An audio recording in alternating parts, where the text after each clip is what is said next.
Islamic बयानत के लिए हमारे YouTube चैनल उम्मा प्रोडक्शन को सब्सक्राइब कर दो, शुक्रिया। तो 1985 में मैं वाशिंगटन डीसी के करीब वर्जीनिया स्टेट में रहता था, स्प्रिंगफील्ड में। मेरे पास दो आलिम आए, कहने लगे हजरत एक काम आपके जिम्मे लगाने हैं। क्या काम? कि यहाँ पर एक इंटरफेथ काउंसिल बनी हुई है जिसमें मुख्तलिफ मज़ाहिब के उलमा आते हैं और वो अपने अपने मजहब की नुमाइंदगी करते हैं और कोई क्वेश्चन हो तो उसका जवाब देते हैं। हमने देखा कि हमने एक मुसलमान आलिम को भेजा तो ईसाई और यहूदी मिल गए और उन्होंने उससे साइंस की बातें पूछनी शुरू कर दी। अब मदरसे के आलिम को साइंस की बातों का तो पता नहीं होता, तो वो उसको ह्यूमिलिएट करते, मजाक उड़ाते। तो आलिम ने कहा भाई मैं तो नहीं जाता। फिर हमने एक पीएचडी डॉक्टर ढूंढा जो आलिम भी था, हमने उसको भेजा। उन्होंने महसूस किया कि ये आलिम भी है और ये साइंस की बातें जानता है, तो वो उससे रूहानियत की क्वेश्चन पूछने लग गए। कहने लगे कि कल उन डॉक्टर साहब ने भी कह दिया कि मैं वहां नहीं जा सकता, वो लोग तो मजाक उड़ाते हैं मेरा। हम किसी न किसी को तो जाना ही है। हम आपके पास आए हैं कि आपको अल्लाह ने साइंस का इल्म भी दिया, दीन का इल्म भी दिया और रूहानियत का भी इल्म दिया। मैंने कहा जी हाँ, jack of all trade but master of none. उनके इसरार पर मैं उनके साथ गया और मैंने वहां जाकर उनको कहा कि भाई मैं यहाँ आया करूंगा, आप इस्लाम के बारे में जो भी क्वेश्चन हो आप मुझसे पूछना, मुझे जवाब आता होगा तो मैं बता दूंगा, अगर मुझे जवाब नहीं आता होगा तो मैं अपने उस्तादों से टेलीफोन पर पूछकर जवाब आपको बता दूंगा, इसमें क्या रुकावट। वो कहने लगे ठीक है। चुनाचे मैंने जाना शुरू कर दिया।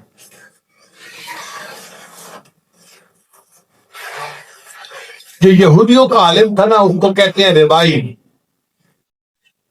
जैसे ईसाइयों के आलिम को पादरी कहते हैं।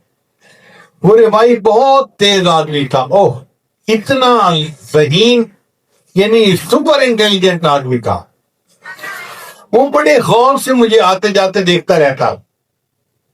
तो मैं अपने दिल में सोचता कि मैंने अमामा बांधा हुआ है, जुब्बा पहना हुआ है और हाथ में लकड़ी है, असा है।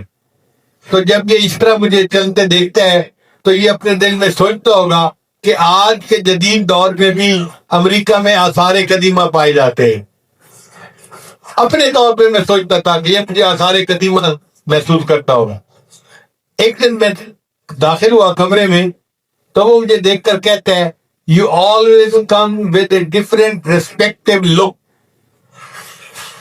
उस दिन मुझे एहसास हुआ कि इसके दिल में एहतराम पैदा होता है कि हज़रत मूसा अलैहिस्सलाम अमामा बांधा करते थे, ये मुसलमान उनकी सुन्नत का वारिस बन गया और मैं इससे महरूम हूँ।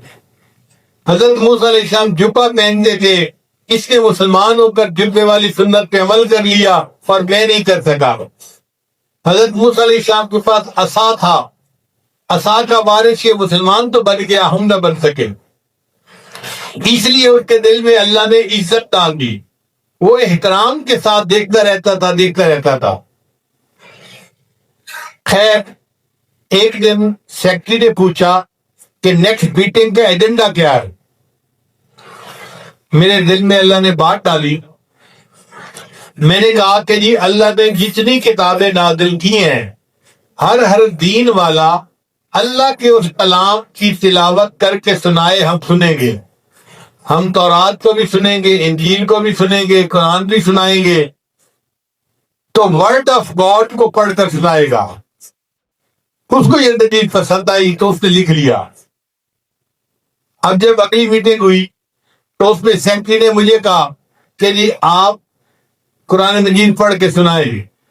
मैंने सूरह फातिहा पढ़ी और उसका तर्जुमा उनको सुना दिया। मेरे बाद ईसाई पादरी बैठा था, अब उसकी बारी थी। उससे बाइबल निकाली और उसमें एक चैप्टर है, उसका नाम है पहाड़ी का मांस। इसको वो बड़ा झूम झूम के सुनाते हैं। उसने उसको पढ़ना शुरू कर दिया। जब उसने 2-3 लाइनें पढ़ी तो मैंने सेक्रेटरी को कहा कि जी मैंने आपसे करनी है। उसने कहा कौन सी? मैंने कहा मेरा क्वेश्चन ये है کیا بائبل انگریزی زبان میں اللہ نے اتاری تھی؟ اس نے کہا نہیں، بائبل تو عبرانی زبان میں اتری تھی۔ میں نے کہا پھر ورڈ آف گاڈ تو عبرانی زبان میں ہوگا نا، یہ تو اس کی ٹرانسلیشن ہے، ہم نے ٹرانسلیشن نہیں سننی، ہم نے تو اصل اللہ کا کلام سننا ہے۔ اب جب میں نے یہ کوسچن ریز کیا تو پادری خاموش ہو گیا، کیونکہ اس کے پاس کوئی ورڈ آف گاڈ تو موجود نہیں تھا۔